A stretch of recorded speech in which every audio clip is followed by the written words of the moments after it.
Hi, listeners of Heavy Friending. This is Laura Lee Bishop. I'm sitting here with Joe Barlow, my co-host, and we have a really special podcast for you today. So special. It's like Full House when it was like a very special one. There's like a good meaning. Ooh, when they went to Disneyland. Like you're really going to learn something. No, but when they went to Disney World and Steve was on the float as Aladdin, because in real life, Steve played Aladdin. Oh, I didn't know that. Yeah, he's the voice of Aladdin. He didn't do the singing, but he did all the speech. Whoa. Yeah. That's crazy. Yeah. That's how special we're talking. That's what we're talking about. We have a guest today. If you know Austin comedy, you know this guy. Some call him, legitimately, I'm not making this up, the mayor of Austin comedy. And they call that because he's revered. He's been here for a good number of years. He's a nice guy. Everyone wants to be his friend. Because it's almost, I think it's like a status thing. Where you're like, oh, yeah, Pat, I joke with Pat, and Pat and I are friends, and we get along. And so I'm quite frankly honored he would grace us on this podcast. The mayor. The mayor. Mr. Friendly is a name that I've made up for him. Oh.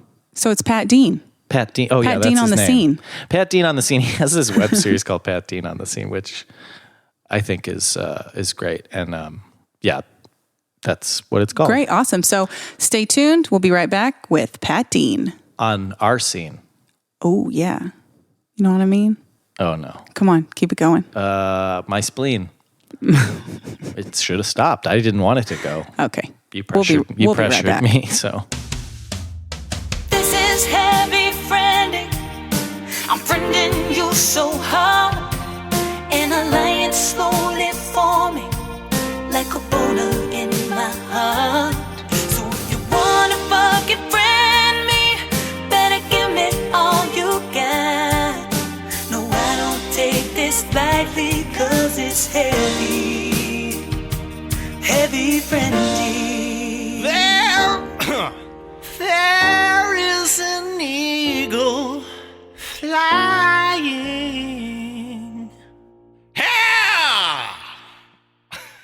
Joining us now is Pat Dean. He's on the scene. Hi, Pat. Hello. Hello, Joe. How are you both? Good. Yeah. How are you? Thanks for bringing the beer. You're welcome. Thanks for having me. I came late. I rescheduled to do early, and then I came late to the early thing. So Which came hard. And I actually do that. I always Yep. do. I do that a lot where I'll be like, oh, can we change? And then I'm like, oh, I'm not on time for the time that was convenient for me. I put in the wrong address, too. Oh, Yeah. Where'd you go? Well, luckily it was on the way. Jollyville. I used to live on Jollyville. I used to live up in this area, and it brought back a lot of odd memories. What were you thinking about, Pat? The thing I was thinking about, honestly, I was driving up here, and I turned onto a road, and I'm like, fuck, I used to live up here years ago, and I was like, man, this brings back so many memories. And I realized all the memories were just of like all the different like 7-Elevens that I would go to after work. I get got off some work. good sandwiches, man. 7-Eleven. Dude, those guys owe me a coupon. I've given those guys a lot of my fucking money over the years. So I just drove past 7-Eleven. I was like, man, I used to get 7-Eleven all the time. But was it a dark nostalgic time? But was it a nice feeling? Or see, 7-Eleven for me is a dark time for me when I used to frequent 7-Elevens. Yeah. So when I think, I'm like, ooh, that was a hard time for me. No, it was weird. It brought back a lot of odd, because I lived up here right when I was like starting to do comedy a lot. So I was like, I don't know, just kind of made me think, you know? What's your go-to 7-Eleven food? Lately? Okay, yeah. I'll say, I like that you have different periods of your 7-Eleven. I have had a very long history with 7-Eleven. They have these Butterfinger Reese's cups. What the? Oh, actually, I've seen them, yeah. Dude, I've seen them. Cups. I've seen them. Oh, man. They're fucking good, and I eat them. Just feel So great. it's like a crunchy Butterfinger inside a Reese's. No, kind of. It has a weird, when you bite into it, it feels like coming home. That's the only way I can think to explain it, which explains why I have diabetes. But so I lived up here, and it was weird. And if I had more time after the podcast, I might just come back here. You could just live here with me. I might just live here. Why not? Yeah. Seems nice. I got a garage and stuff, so. Oh, dude, I would rock a garage. Yeah. You kidding me? Yeah. You could put any posters you want in there. Oh, dude. Any poster. Oh, man. Every 90s sitcom had a guy living in a garage, right? Yeah. Step by Step. You could be that guy. I could be Cody from Step by Step. Yeah. Hey, what's up? Yeah. He was one of these guys. He was like that all the time. Yeah. And you walk in, everyone claps. Yeah. There he is. God, I cannot imagine. I'd be so fucking mad if someone was doing that to me. Yeah. Always coming in your house? Yeah. Well, John, my friend John Raven does that, but I always like to see John. But I've just had like some shitty, like distant cousin who's like, I have to live in your garage now, rent free. Like, oh, great. Oh, what do you do? Pop in all the time with a witty remark and take my food? Cool. Yeah. I'd be so upset. I'm afraid to have people temporarily stay with me because I'm like, I feel like they might just not leave. And how do you get them to leave once you've opened your door? You just go, I don't know if anybody wants to stay with you permanently, Joe. That's true. I don't have close friends. I don't think there's, Which brings us to the topic of this podcast. Yes. Friendship, Pat. But before we get into that, let's introduce you. Let's run through how people. You're like the king of well, a lot 7-Elevens. I'm the certainly of 7-Eleven. King of 7-Eleven. King of pain. Me and Sting. You bring the pain. I bring the pain And the noise. and the noise and the funk. Whoa. And the laughs. So you're also the king of Austin comedy podcasts. Yes. What? How many do you have? I have 2 that I do right now. I used to have another one that I stopped doing a few months ago. Well, let's give a shout out to all these. Yeah, podcasts. let's hear them. Well, okay, so the old one was called Storyfellers that I did with my friend Luscious Lane Crab. We just had comics come on and they tell stories. Did they have to be male fellers or? Oh no! Very was on it once. You were on it. It was great. Very inclusive. I love that. Was it good? Very inclusive. He was great. He told a very relatable story about my first makeout session. his first makeout sesh. Yep. It's a good one. Yeah, it was good. It was very fun. Yeah. Pat's a great host. And I think we'll also learn Pat's very friendly. Like he's working on all these podcasts with different people because he's Mr. Friendly. Yes, that's what they call me. Everyone calls him the mayor. Some people actually do call you the mayor of. There's a hair on this microphone. That's all right. Someone, I feel like they do call you the mayor of Austin. Yeah, comedy. some people might. But so then the other podcast, there's one that I do with my friend Ben Sholok, local comic. Real fuss bucket, this fucking guy. So you're mad at him. We're always mad at each other. I've known him So that's how we are, kind of. Yeah. I've known Ben for over half my life. We moved here together years ago. Like I met him in Maryland, in 1998. Like I've known him for a very long time. Whoa. So we get mad at each other all the time. And you're comfortable. Very comfortable. Yeah. I'll say whatever thing I want to him, and he'll say whatever he wants to me. And I'm like, all right, well, whatever. So he went to Princeton, and he'll tell you. Oh, and great. He went to Princeton. A Princeton man. And he majored. And where'd you go? Virginia Commonwealth University, home of the Rams. He's clapping for. And I'm going to join in. He got you to clap. Yeah. Well, because I'm nice. So he went to Princeton and he majored in philosophy for some reason. And so it's a podcast that Pat rolled his eyes for the record. I did. Fuck you, Ben. His mouth rolled at their eyes too. Yes. I could hear it. I'm a roller, dude. Mm-hmm. So fucking he. I'm a roller. I'm a roller. I don't know what that means. So he teaches me different philosophies, and some of it's pretty good, I guess.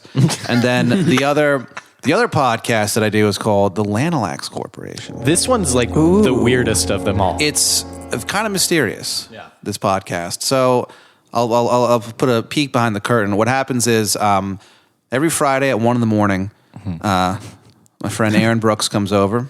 Usually Ben comes over a lot of times too, and I can't speak for the other people, but I get viciously high, and then we record this podcast. And it's a little hard to explain, but if you listen to it, this will all kind of click together.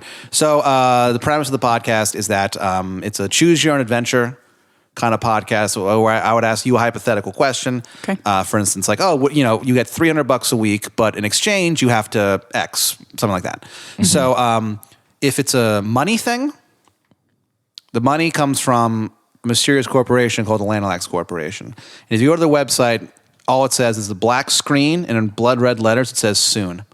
And so what happens is a representative from the Lanalax Corporation comes to you, they offer you this money in exchange for something, and then you play out the story as it goes on. Mm-hmm. If it's a magic-based thing, for instance, you can fly, but every time, you fly, you vomit or something like that. Mm-hmm. That power is given to you by the Wizard of Baltimore. And the Wizard of Baltimore and the Lanalax Corporation are enemies, and you're kind of stuck in between. They can't strike at each other directly, so they have to strike through you. Okay, so this is definitely like Dungeons high. and Dragons. It's very much like Dungeons and Dragons. I think it's a high concept. It definitely makes sense that you are concept, high. But it's high concept. It's high concept from a high concept. Yeah, high concept asterisk. Then while you're high. So it's and there's recurring characters that pop up. Also, you usually die. Like you usually end up dying at the end of it, no matter what you do. Even if you do everything right, you just fucking die. So it's a kind of a nihilistic. He just thing. Brings people in and murders them. Yeah, dude. Like. Honestly, you get really high, and then you every morning you wake up, there's blood everywhere. Yeah. When you're not responsible for your actions when you're for podcasting, I think the same laws don't apply. It's sort of it's like international waters. Whereas we're not governed by the United States currently. Of course, yeah. So it's the Lanalax Corporation. It's on iTunes. You can go to Lanalax Corporation. I'm going to listen to it. It's start at the beginning because we've gotten pretty involved with some of the characters. There's recurring people. Yeah, that's good. That's a good thing to note because we are heavy friending. Start at the beginning, folks. Yeah. We generally recommend that too. Yeah. So the premise. I guess. Well, we probably mentioned it in the intro, right? Yeah. Never mind. Well, we don't know. We're traveling through time and space right now. That's true. Dude. But anyway, I think the point is that Pat Dean has this weird juxtaposition of being sort of cranky, but everybody loving him. And I think the crankiness is an act because I think deep down Pat Dean is a lovable. Well, I haven't seen any crankiness yet. Yeah, maybe. Joe. Yeah, he's just he did it right typical. there. No, because what he said was a little bit. That's what Joe does. Well, it was a pointed question or a pointed statement. Well, but it's Barbara Walters was the queen of this. She'd sort of prod you. She'd be like, "Everyone's saying you suck. What do you say?" Yeah. You know what I mean? Yeah. But she was the queen because she was nice about it, Yeah. But then you get them to respond. So I want you to respond. I'm giving you You're the Barbara, opportunity. you're Whitney. Oh, dude, I felt like Whitney Show my me whole the life. receipts. Yeah. Start singing. Go. Yeah, I guess. I don't know. I get annoyed Crack is whack. Well, I get annoyed very easy, but I've always thought that was funny. I think that's it. Yeah. You do get because even on stage for stand up, you're sometimes rude to the audience. Yeah. That's when's your next stand up? My next stand up next Monday. I don't know when these come out. Yeah, we'll just say next Monday. Well, the first Monday of the month at Spider House Ballroom. Shit's Golden is a show that I co-host with Chris Dallas. It's at 9:00. First Monday of the month. We always have a. But this is it. Okay, everyone wants to collaborate with you, Chris, Aaron. Yes. Ben. Everybody wants a piece. Everybody wants a piece of of the the Dean king Man. of the 7-Elevens. But what is it? Because don't you think you meet people in your life, Laura, where it's like, everyone's just like drawn to this person. And Pat Dean, and it's hard. We're drawn to this person, but that, I'm saying we're drawn to this person despite him being rude to it's just the audience and everyone. Well, when I'm rude on stage, it's always just playing around. Yeah, people get in real that life it's different, but like on stage it's always like I don't care. Stand up is the most fun thing to do, so I don't give a shit. It's crazy that you don't give a shit though, because I feel like I don't know. I just feel like stand up is like you're just a raw nerve there, and I don't know how you could possibly not care. I feel like I would care more than anything in the world. Well, I care about stand up, but what I mean is that I mean what people think, I guess. Yeah, no, I don't care about that at all because it's so much fun to do that like if someone doesn't like it, well, fuck you. Who cares? There's 2 other comics on after me. Enjoy them. Or leave and you'll forget this ever happened within a week. So I guess that's when it's your passion. It's that way. Yeah, you feel that way about music. Yeah. You feel that way about asking people pointed questions, probably. Yes. I do get excited about interviews. Yeah. Yeah. So if you're doing something, all doing our passion, people. Yes. If you're doing something that you like, that it's sort of like you're putting something. If you're putting something out into the world. Okay, here's the deal. If you're making something, people are intrinsically going to judge it because that's how, even if they don't realize, if you're reading a book and you go, oh, that's a good book, you're still judging the book. You're judging it as good. So if you put something out there to be judged, you can't really be mad if somebody goes like, that kind of sucks. You're like, well, all right, that's I don't get mad. I just curl into the fetal position and cry. Well, I do that anyway. Yeah, I kind of do. So maybe it's not even the judging. Maybe it's just part of who I am. So if part of what you're doing is you're creating something and somebody judges it, if at that point once you finish saying it, then it's not it's out there. It's out there. It's not even yours anymore. There's people who like, I remember Brian K. Vaughan, this comic writer, was saying, he's like, yeah, like when I write something, as soon as it's published, that's not really mine anymore. Like someone could look at that and go like, this is my interpretation of it. And if he's like, well, that's fucking not what I wrote, it's still like, it doesn't mean their judgment of it is not valid. Yeah. You know? I like when I create something and then the interpretation of that is better than what I thought. You know, I'm like, oh, I made a little like stupid thing. And then they're like, oh, I see what he was doing with the, you know, like it's like, totally. Yeah. Of course. Those references I knew and I appreciate it. Yeah, I meant to do that. Yeah. Totally. And then you just... I was even trying to think of like something smart to say right there. I couldn't think of anything. Hey, man. We need Ben around. That's not what we need. Yeah. Ben is no good. So Ben is your best friend, I guess. One of my best friends, yeah. Yeah, let's because we were talking right before you got here about how, because we were getting on each other right before you got here, we were kind of arguing and on each other's nerves. That's not good. And we were saying how I guess we've passed the point of acquaintances because we're at a point where I don't care if I annoy him, and I don't give a fuck if he's mad at me about it. I don't fucking care. So is that friendship, Pat, or is that just not liking people? No, because if I don't like somebody and they do something, I'm like, that motherfucker. Oh, yeah. Or if I do something, they're going to be like, oh, you motherfucker. You know what I mean? But if you're friends with somebody, it's like, whatever. You're annoying. You just move on. Yeah. So I think that's a step for us. That's good. Yeah. Pat confirmed it. I did it.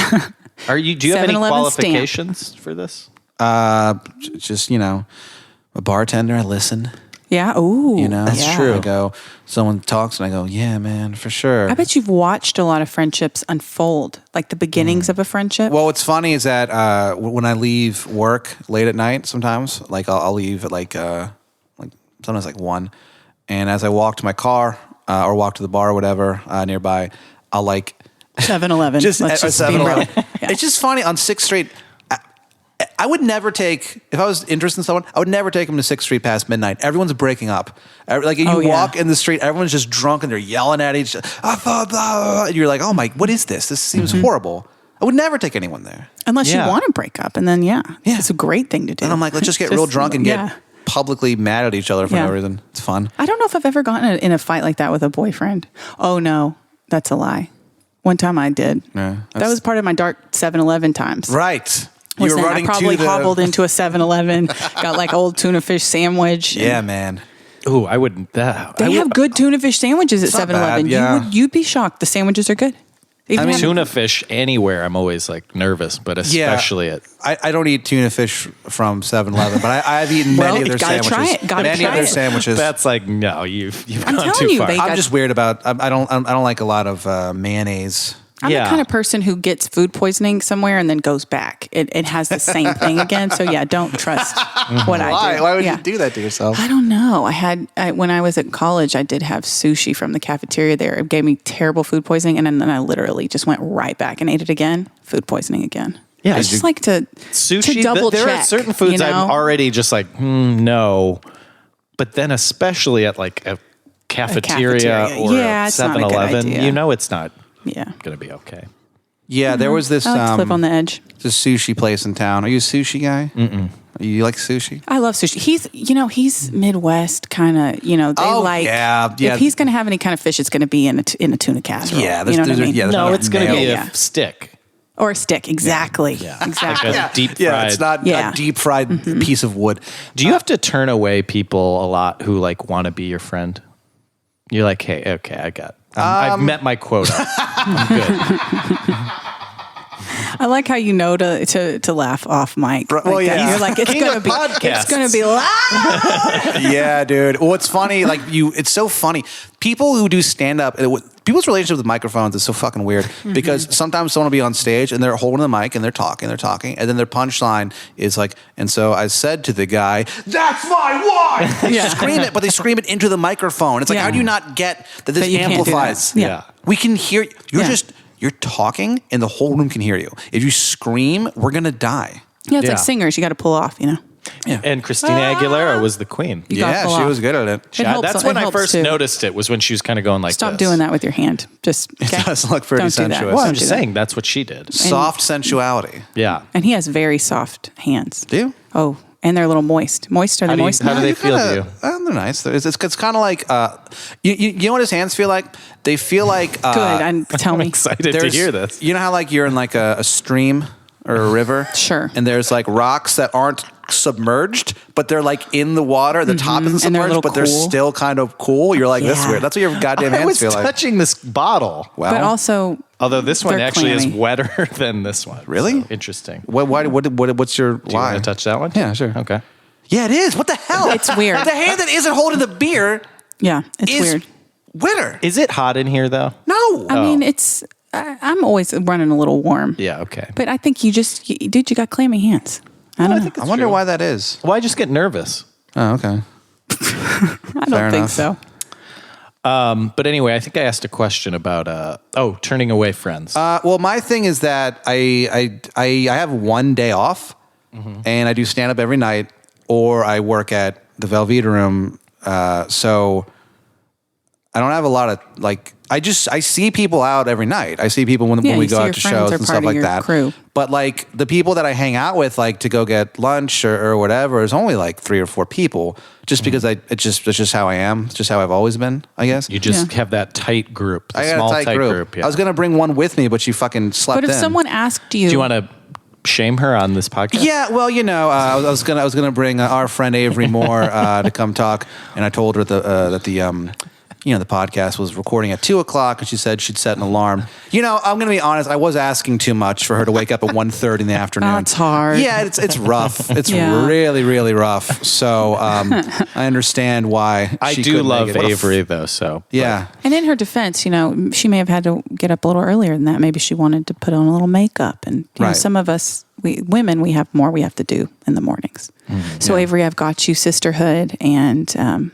There's always an open chair here for you. Like persevere. Literally, there's a chair. You might want to record at like 6 at night. But yeah, she wakes honey, up. I did set up a chair and a microphone for you. So. Yeah. Hey, Avery, we're looking at an empty chair and an empty microphone because you didn't wake up. So don't know what else to tell you. Yeah, I do like it. I couldn't make it. I was asleep. Sorry. She'll have to come back. You guys will have to come back together and talk about your friendship. I was up late doing nothing. All right. Good. Do you see what's happening, Laura? I think he's just saying the truth. But this is what an accurate assessment. See, he gets angry and he does that too. That's what I'm getting pointed at. Have you noticed that you like to rile people up, myself included, and then just I didn't do that. Point and then shift it all onto someone else. No, yeah. Pat riled himself up. I riled myself up. Constantly. But you knew the question. And I never know what's going to happen. I am Barbra Walters-ing him. Yeah, to be fair. We know what you're doing. I want to capture the emotion. That's what it's all about. That's what you've always been about. Yeah, thank you. Capturing emotions. And that's why it makes it hard maybe for you to have friends. Yeah, Joe. Well, let's talk about you, Joe, and your friendships. Who are your friends? Yeah. Who are they? Have you ever had to turn down a friendship? Hello? You're looking at somebody right here. Oh, that's true, yeah. Oh, shit. What happened? I'm always trying. I invite him to things. He never does anything. You did something. Don't talk. He did something this weekend, but like usually he doesn't do anything. I invite him to stuff. No, he'd just rather stay home. Well, okay. Here's the deal, though. Yeah, let's hear it. That, in all honesty, sitting in your house sounds fucking great. It is fun. I'd love to do it. I know. It is fun. I would love tonight. Well, I'll do it a little bit tonight. I have to. After this, I got to go leave and bartend a special event, the Velveeta Room, on beautiful 6th Street, downtown, the heart of Austin, Texas. Promoting. He can promote. That's why he's here. Yeah. Do it, baby. It's when I think of great places to have a comedy club, I think of the heart of 6th Street. Well, yeah, that's receptive the one thing. Audiences. Yeah, somehow works, but it shouldn't. So I got to do that, and then I got to do an open mic. And then I'm going to go home and I'm going to play Dungeons and Dragons with a couple friends. Wait, so you really do play Dungeons and Dragons? Yeah, well, I got into it after we started doing the Lanalax Corporation. So you haven't been doing it like since you were a little kid? No, Aaron Brooks, who I do the podcast with, he is like big into it, or he was, and he was like, yeah, I don't have anyone to, like, no one here plays it. I've always wanted to play it. It's fun, man. Like, it seems daunting, but if you have somebody like Aaron who's good at things like that and can explain it to you, then it's super easy. So if we had an episode where we do Dungeons and Dragons, could you come on and be like the dungeon master? I couldn't, but Aaron could. He'd be very good at it. He would, okay. He'd be very good at it. The only thing is that you'd have to make a character.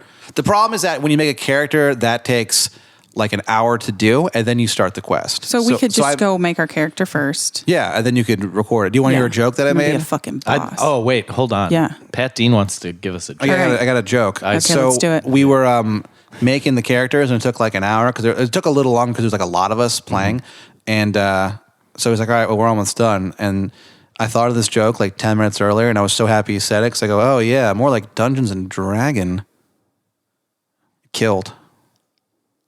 Because it took so long. D-R-A-G-G-I-N. Dragon. Yeah, that's why it took me a second. Because I was like, Dragon. More like Dungeons and Dragon. Yeah, that's good. Yeah. That's good. Dragon. No, and I think that's what's Dungeons good about and your Dragon comedy. ass.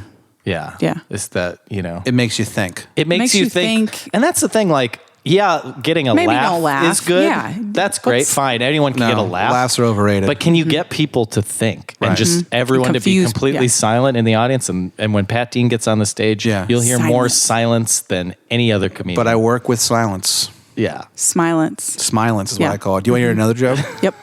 So this is a joke. So we, every year they do a thing.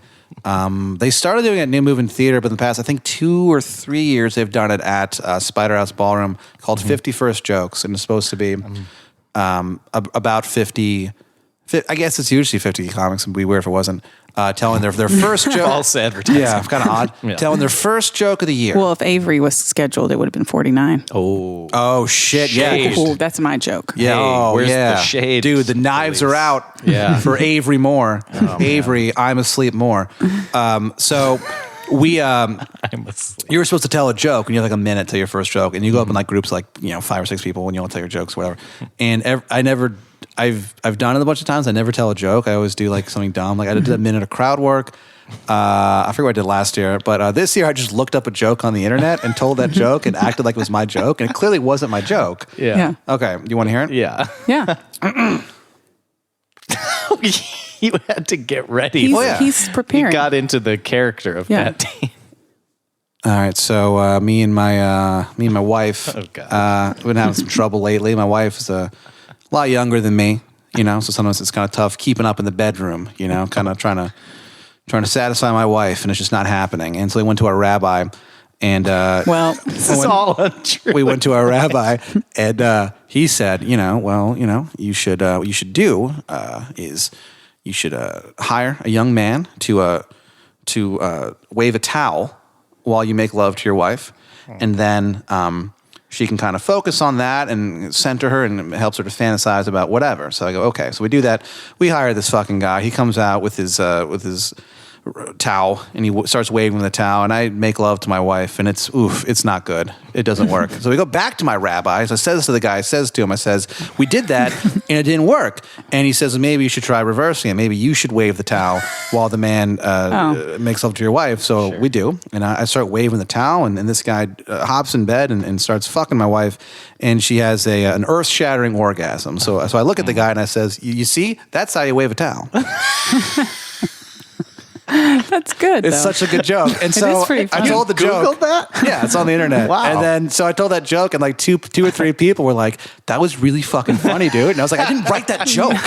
That's clearly just a joke. You got a demand letter like a couple weeks later. Well, it's one of those things where it's the like writer. That was just written. Like I don't have a rabbi. I'm not married. Like I didn't write this joke. Let's be fair. Your delivery is good. Well, let's not go crazy. When you go, she says. But that's what I like though too about your humor. It's like I'm laughing in the setup sometimes, just because the way you're phrasing things. Well, I've always thought that was funny, like the old sort of I guess setup not vaudeville, but just that old kind of thing. I just think is funny. Yeah, because it's like what. No one does that, so like, why are you doing that? Yeah. Oh man, that was a bygone era. Good joke. Yeah. I've never written a joke before. You can try. Let's write one right now. In my life. Pat. I don't even know where you begin. Yeah, how do you begin? Well, let's help her write one. Is it like, something happens to you and then you kind of make it into a joke? You could also just write jokes based on nothing. Like there's some people I try to write jokes that happen to me in real life. Then there's people like Joe Tuller, my good friend Joe, and his jokes are they're clearly not real. None of the things happen, but like he just acts like they happened. Do you want to hear my favorite Joe Tuller joke? Yeah. Great, yeah. I mean, if you're stealing jokes, you might as well steal from those you know. Yeah, we're crediting him. Yeah, so there we he's go. doing it. Yeah, well, you're not crediting the Jewish guy. You didn't credit the Jewish 50s. man. Well, Yeah, no one knows true. who he is. That's what's so fucking weird. These old street jokes like that, someone wrote that joke. I don't know who it is. No one will ever know who that guy was. Mm-hmm. There's so many jokes. Why did the chicken cross the road to get to their side? Who the fuck wrote that joke? Somebody. Jesus, I think. Oh, Jesus? Christ? I think it's a parable. It's a J. I think it's in Job or something. Yeah. All right, here's my favorite Joe Teller joke. How come women are always telling me to pull their hair? It's like, pull your own damn hair. I'm trying to have sex over here.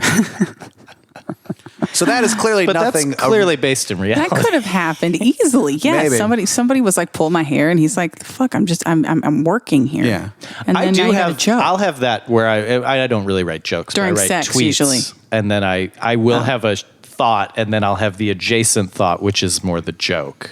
Yeah. Mm-hmm. But you do have a real experience of like someone saying something. So you can do that. You can have a real experience joke, or you have a joke that clearly just never happened. Okay, let's It use. sounds like you think that your friends never had sex before. Joe's never had sex. Okay. And this one, And how old of a man is Joe? He's like Three-ish. 25. No, he's had sex many times. Oh. Apparently, this guy. many This guy's times. like a fucking stallion. How do you know? Dude, Joe is like Were you the towel guy? Joe was like a fuck god. Yeah, I was a towel god. Yeah.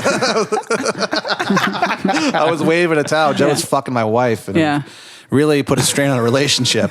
It's like, Joe, I don't know if we can be friends. Wow. You fucked my wife. But you real made good. it through because you had your church and your rabbi and Yeah. all the support. So Me and my wife broke up, and then me and Joe have a cartoon, Night Quest. I love that actually. Yeah. I saw. As far as I know, there's only one episode. Yeah, we're working on the second one. Okay, so yeah. It's really good. Thank you, buddy. Joe Tuller and our friend Tim Lavoie created a cartoon called Night Quest about knights and dragons and all this nonsense.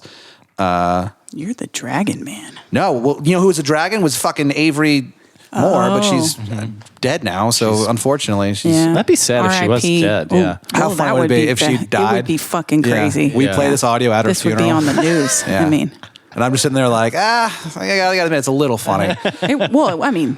we give it a year. Yeah, give it a year. So anyway, Night Quest, spelled with a K. It's a cartoon they made up, and so he brought myself and Rob Gagnon on to help write it.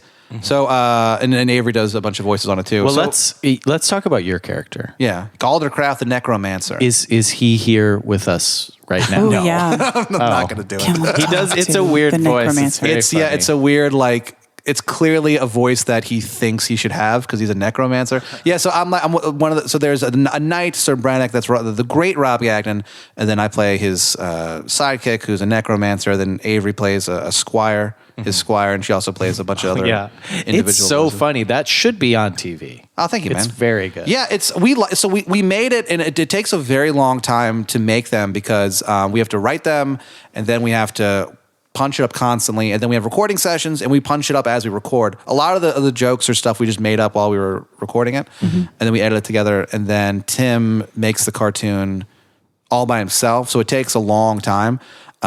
So you can go to our Patreon. I don't know what the website is, but just Google Night Quest Patreon. I probably should have looked that up ahead of time. But yeah, so we have that, so we can hire people to help us make it. We're not making any money. We're not keeping any of the money. It's so good. Yeah. It really is. Very Thank you, fun. man. Yeah, it's fun. It's a lot of fun to do. And speaking of Patreon, you can visit our Patreon. Hell yeah. Patreon.com/heavyfriending. Yes. Guys, just be a patron to anything. Yeah, I mean, support the arts. We're out here working. We're not getting any fucking money. Yeah, That's give for us sure. give us Jesus. $5. Yeah, I'm tired of PBS getting all the extra money you got around Yeah, the house. Well, fuck we need to have PBS. specials, Yeah, though. fuck PBS. Hey, PBS. I know you're listening. Fuck you, bitch. Give me some money. I need it. PBS is the Ben Sholok of... They're the Ben Sholok of fucking TV. Dude. Yeah. Oh, I'm PBS. I think I'm Oh, so I went to Princeton. Cool. Oh, I went to Princeton. Yeah. I'm PBS, Princeton Broadcast Systems. Now Fucking we're talking. Princeton jerks. butt face shitholes. Shit. Oh, Yeah. I love when people call things shitholes. Butt face shitholes. I'm so sick of PBS and I'm sick of Ben. Wow. Did we learn anything about friendship today? I think Well, so. I think that it's a multifaceted jewel that you can look Wow. at. Okay, and, right at the end. What it is friendship is a jewel, okay? And, you hold it up to a light, and you say to yourself, this is what this jewel looks like. And then you turn it ever so slightly to a different facet, and you go, oh, interesting. It's different. It's made up of many different pieces that form a beautiful jewel. Wow. But hey, it works.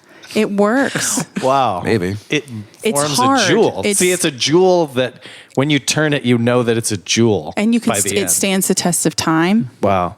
Oh. It's beautiful, glistens. Oh, and sometimes it gets a little dirty. You got to polish that up, clean it up. Did you ever see that Funny or Die video where it's karaoke night and the singer Jewel is there, like in like disguise, like she looks totally different. And I have actually, yes. Yeah, and then she like goes up and like sings some karaoke, and people are like, "Oh, this is really good." And then she sings like some Jewel songs, and people are like crying because it's so good. And then like afterward, they're like interviewing people, and they're like, "Man, that Barbra or whatever her fake name, she was like really good. She was better than Jewel." And then they're like, "Oh, that was Jewel." And then it's like weirdly touching because like there's this old guy who's just like, "What? Oh, I can't believe!" Like he can't believe what he saw. And he's like, "That's crazy." He just wanders away. He just leaves in the middle of the interview. It's really because he can't process it. Yeah, it's weird. Yeah. And that's what friendship is. Sometimes what I do is I go on stage and I wear like an afro and I wear like a shirt that says "I'm not Pat," and I'll do my set and people are like, "Oh, that was so funny. It reminds me a lot about." Better than Pat. And then I go, "It actually was me," and they're like, "Holy shit!" Like, I think I saw that guy at the 7-Eleven around Jollyville. Yeah, and they were like, he looked really upset. Yeah. But he didn't try the tuna fish sandwich, and he should have. That's what they'll say. No, I'll never try the tuna fish sandwich there. Ever. Don't say never, man. I'll go to my grave. That's dangerous. I will go to my goddamn grave without eating a tuna sandwich from fucking 7-Eleven. I know zombie you love apocalypse could happen. Things could happen. You could get stuck in there. I don't know. We'll let's just don't say never. We'll table it. And I think the point is, Pat does a lot of shows around Austin. So if you live in Austin, you can go. I would say bring a tuna. Bring a tuna sandwich to every show. And yes, Pat, Tuna, Dean. And at the end of the show, get in a line and hand him sandwiches and say, "We think you should eat this." Or eat the tuna fish before and then just breathe it onto him. Please. Yeah. That's, well, how about this? You bring it. If he refuses, you eat it real quick and then you blow it into his face. Yep. Oh, God. Sounds great. Oh, oh, man, I'd be so mad. I'll be so mad. Someone's going to do it now, probably. God damn Sorry. it. How many listeners do you have? Ooh, like thousands. My mom, my sister, Joe's my parents family don't listen, yeah, but we're working on it. They're not really fans of me. Well, we're working on that too. Just making you more likable. Your sister better not do that. Yeah. Well, if you don't try it yourself, I'm going to be forced to take other measures. You're going to hire your sister? I don't have to hire her. She's free labor, man. Come on. Well, someone's got to buy that sandwich. Does she live in Austin? I'll buy the sandwich. Does she live in Austin? She doesn't live here, but she does come visit often. Oh, well then. Yep, it could be. Might be screwed. Thank you guys so much for listening. Yeah, thanks everyone. Yeah, thank you, Pat, for being here. Well, thank you. You should go to the podcasts. I Learned Nothing. All of these. The Lanalax Corporation. Lanalax. Night Quest. Is a series. A series. It has a Patreon. We do. I think we have 2 people who give us money. There you go. Not very successful. But that's okay. What can you do? You don't say that. You're not supposed to say it. You can. He's being honest. I just act like it's bigger than it is. That's what we do. Well, it's funny you do because that a lot, don't you? On YouTube, it has like 40,000 views, and we have like 3 people who contribute money. Yeah, but isn't that so shitty? It's funny, we were talking about that earlier. It's not that big a deal. I mean, we didn't make it to make money. It's not money for us. It's so we can hire people. So you can do it. Yeah, exactly. So it's just and it is good. Maybe I should contribute because I do like it. No, you don't have to. Now you're making me think your money's no good here, Joe. We're friends. We proved it today. Ooh. Wow. This podcast proved that we're friends. I think I would call you a friend, Pat, but you wouldn't even call me a friend. A lot of people I would call friends, though. Yeah. Joe, stop it. Look at me. Look at her. Look at me. Just look at her. Come on, man. I think I would call you a friend. Whoa. Now at this point, okay, I would say, I would say my friend Laura. Whew. But I would also say, my friend at 7-Eleven. Okay. Well, with that, thank you guys so much for listening. This has been Heavy Friending. Oh, and Pat Dean at Pat Dean on Twitter. Yeah, I write. Pat Dean. Yeah, I write jokes. Okay, bye. God, Joe. I mean, I am your friend. What? Pat Pat's leaving. IRL? You've made Pat uncomfortable. IRL, are we friends? Well, I'd say it. I think. Don't you think you say people are friends and they're not necessarily your full-on friend? What weirds me out is when people go, I consider him a friend. Well, no, that's not your friend. I consider. You just say that's my friend. I think.